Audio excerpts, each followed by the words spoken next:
নির্বাচন কমিশনের পক্ষে সুষ্ঠু ভোটের আয়োজন করা সম্ভব হবে কিনা তা নিয়ে সন্দেহ পোষণ করেছে জামায়াতে ইসলাম ও এনসিপি। আইনশৃঙ্খলা পরিস্থিতি ও আচরণবিধির বিষয়ে নির্বাচন কমিশনের সক্ষমতা বাড়ানোর পাশাপাশি দৃশ্যমান পদক্ষেপ নেওয়ার আহ্বান জানিয়েছেন দল দুটির নেতারা। এনসিপির মুখ্য সমন্বয়ক নাসিরুদ্দিন পাটোয়ারি বলেছেন, আওয়ামী লীগ ভারতের সহযোগিতায় নির্বাচন বানচালের ষড়যন্ত্র করছে। সব দলকে আচরণবিধি মেনে চলার আহ্বান জানিয়েছেন ইসি সচিব আক্তার আহমেদ। রিপোর্ট আসমা আক্তার নুপুরের। জাতীয় নাগরিক পার্টি এনসিপির মুখ্য সমন্বয়ক নাসিরুদ্দিন পাটোয়ারির নেতৃত্বে 3 সদস্যের প্রতিনিধি দল দুপুরে আগারগাঁয়ে নির্বাচন ভবনে প্রধান নির্বাচন কমিশনারের সাথে দেখা করে নিজেদের উদ্বেগের কথা জানান। বলেন, নির্বাচন কমিশনের কোনো ভুলের কারণে যেন 12 ফেব্রুয়ারি নির্বাচনের তারিখ পিছিয়ে না যায়। আমরা জাতীয় নাগরিক পার্টির পক্ষ থেকে বলেছি যাতে এই ঘোষিত ডেট যেটা আছে এটার পরবর্তীতে যাতে ডেট না পিছায়, যাতে ইলেকশনটা যথাসময়ে অনুষ্ঠিত হয়।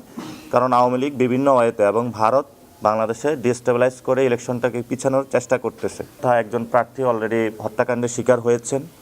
আমাদের যারা প্রার্থী রয়েছেন আমরাও তাদেরকে বলেছি যে আপনারা নির্বাচন কমিশনের যে বিধিমালাগুলো রয়েছে সেগুলো মেনে চলবেন, এবং সাথে সাথে নির্বাচন কমিশনকেও বলেছি যে সকল দলের প্রার্থীদের ক্ষেত্রে যাতে নিরাপত্তা নিশ্চিত করা হয়।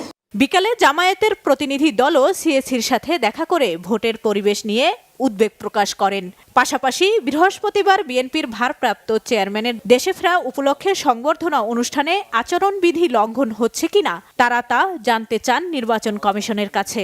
ম্যানুয়ালি যে সমস্ত ব্যানারগুলো লাগানো হয়েছে, বিভিন্ন বিলবোর্ড ইত্যাদি ইত্যাদি, এর সাথে আবার ভার্চুয়াল অনেকগুলো আছে, আমরা দেখলাম ডিজিটাল যেটাকে বলা হয়। তো এগুলো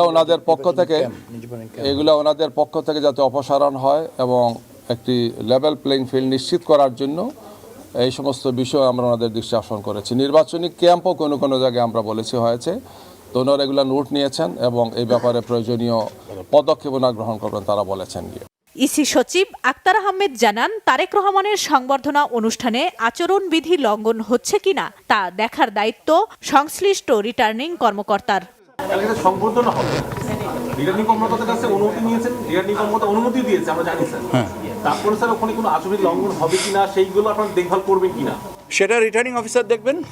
আমরা ওয়াকেবল না এটা কেউ বলতেই পারেন, আবার বলতে পারেন যে আপনাদের দিক থেকে তৎপরতা আর একটু ভালো হওয়া উচিত, সেটাও বলতে পারেন। এখন কে কোন ভাষায় ব্যবহার করেছেন এটা নিয়ে তর্কে না যেয়ে বরং আমরা সবাই আচরণবিধি মেনে চলবো, এটাই আমাদের উদ্দেশ্য হওয়া উচিত। প্রবাসী ভোটারদের পোস্টাল ভোট বিডি অ্যাপে নিবন্ধনের সময়সীমা 31 ডিসেম্বর পর্যন্ত বাড়ানো হয়েছে বলেও জানান ইসি সচিব। আসমা আক্তার নুপুর, বাংলাভিশন, ঢাকা।